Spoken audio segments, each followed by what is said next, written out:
নমস্কার বন্ধুরা, easy cooking blog video থেকে আপনাদের স্বাগতম। আজকে আমি খাসির মাংসের কালা ভুনা করে দেখাবো। চলুন শুরু করা যাক। আমি প্যাকেটের মশলা ছাড়া হাতে তৈরি করা মশলা দিয়েই কালা ভুনা বানিয়ে দেখাবো। আমি এখানে 1 কেজি খাসির মাংস নিয়েছি, পরিষ্কার করে নিয়েছি। তাতে দিয়ে দিলাম লেবুর রস, আর লেবুর রসটা দিয়ে ভালোভাবে মেখে নিব। আর এখানে মশলা নিয়েছি, কালা ভুনার জন্য মশলাও বেটে নিয়েছি। আমি পরে বলে দেব কি কি মশলা বেটে নিয়েছি। এখন মশলা নিয়েছি লবণ, পেঁয়াজ বাটা, কালা ভুনার মশলা, হলুদ গুঁড়ো, ধনে গুঁড়ো, মরিচ গুঁড়ো, আদা ও জিরে বাটা, রসুন বাটা। এখন আমি সবগুলো মশলা মাংসতে দিয়ে মাংসগুলো মেখে 10 মিনিট রেখে দিব। আর দিয়ে দিব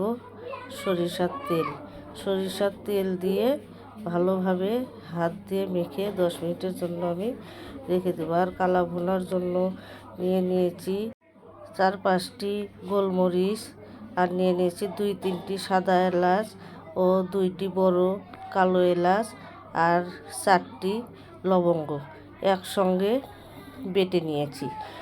এই মশলাগুলো দিয়ে খাসির মাংস, এইভাবে যে কোনো মাংস আপনারা কালা ভুনা করে নিতে পারেন। আর বন্ধুরা, আপনারা প্যাকেটের মশলা দিয়েও কালো ভুনা করতে পারেন, তবে হাতে বানানো এই মশলাগুলো দিয়ে কালো ভুনা বানালে অনেক মজা লাগে।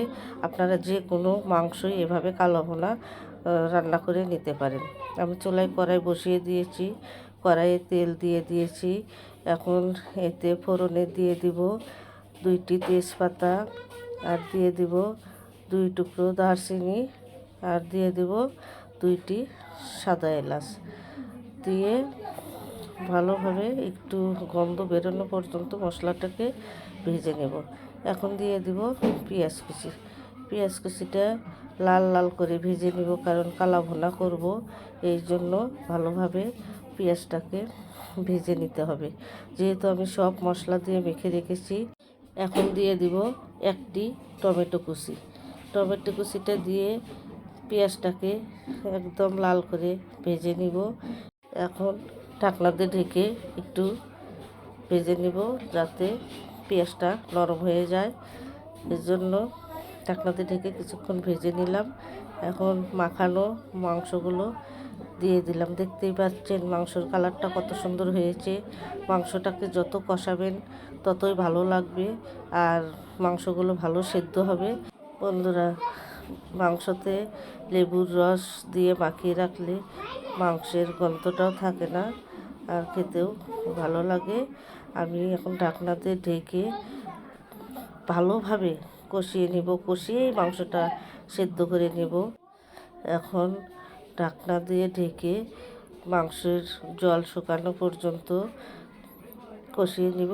আবার পরে একটু জল দিয়ে আবারও কষিয়ে নেব, কারণ খাসির মাংস সেদ্ধ হতে সময় লাগবে, আর ঝোল দিয়ে বেশিক্ষণ সেদ্ধ করব না।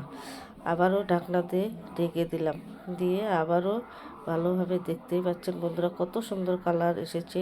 যত কষাবেন ততই মাংসের কালার আসবে, এবং মাংসটা খেতেও ভালো লাগবে। বন্ধুরা, ঢাকনা খোলার সঙ্গে সঙ্গেই অনেক সুন্দর সুগন্ধ বেরিয়েছে, মাংস থেকে তেলটাও ভেসে উঠেছে। এখন দিয়ে দেব গরম জল। এই গরম জলটাও কষিয়ে শুকিয়ে নেব। এরপর আবারও ঢাকনাতে ঢেকে জলগুলো শুকিয়ে ভালোভাবে কষিয়ে নেব। দিয়ে দিলাম 2টো কাঁচা রসুন। আমি রসুনটা খেতে অনেক ভালোবাসি, তাই আমি রসুন দিয়ে দিলাম। আবারও ঢাকনা খুলে নেড়ে চেড়ে জলটাকে শুকিয়ে নেব। নতুন বন্ধুদের অনুরোধ করে বলছি, যারা এখনও সাবস্ক্রাইব করেন নাই অবশ্যই সাবস্ক্রাইব করে দিবেন, আর অবশ্যই বেল বাটন অন করে রাখবেন, যাতে আমার ভিডিওগুলো অতি সহজেই দেখতে পান। আর আপনারা আমাকে অবশ্যই সাবস্ক্রাইব করে আমার সঙ্গেই থাকবেন। আপনারা সহযোগিতা না করলে আমি এগোতে পারবো না। বন্ধুরা, আপনারা অবশ্যই ইজি কুকিং ব্লগ ভিডিও দেখবেন, আর পুরো ভিডিওটাই দেখবেন। এখন আবারও গরম জল দিয়ে দিলাম। জলটা দিয়ে ঢাকনা দিয়ে ঢেকে ভালোভাবে সেদ্ধ করে নেব এবং জলটাকে শুকিয়ে নামিয়ে নেব। বন্ধুরা, আমি অতি সহজেই কালা ভুনা রান্না করে নিয়েছি। আপনারাও এভাবে রান্না করে পরিবেশন করতে পারেন। এখন দিয়ে দিব দারচিনি গুঁড়ো। দারচিনি গুঁড়োটা দিয়ে আবারও ঢাকনা দিয়ে ঢেকে জলটা শুকিয়ে নেব।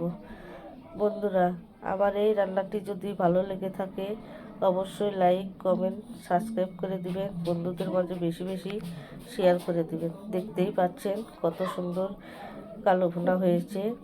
এভাবে কালো ভুনা রান্না করে খেয়ে দেখবেন এবং কমেন্টে জানিয়ে দিবেন কেমন লেগেছে কালো ভুনার রেসিপিটি। আমার কাছে তো অনেক ভালো লেগেছে, আর আমার বাসায় মেহমান এসেছিল, সেও অনেক প্রশংসা করেছে। আপনারাও এভাবে রান্না করে খেয়ে দেখবেন, অনেক ভালো লাগবে। আবারও নিয়ে আসবো নতুন কোনো রেসিপি। সুস্থ থাকুন, ভালো থাকুন। অনেক অনেক ধন্যবাদ সবাইকে।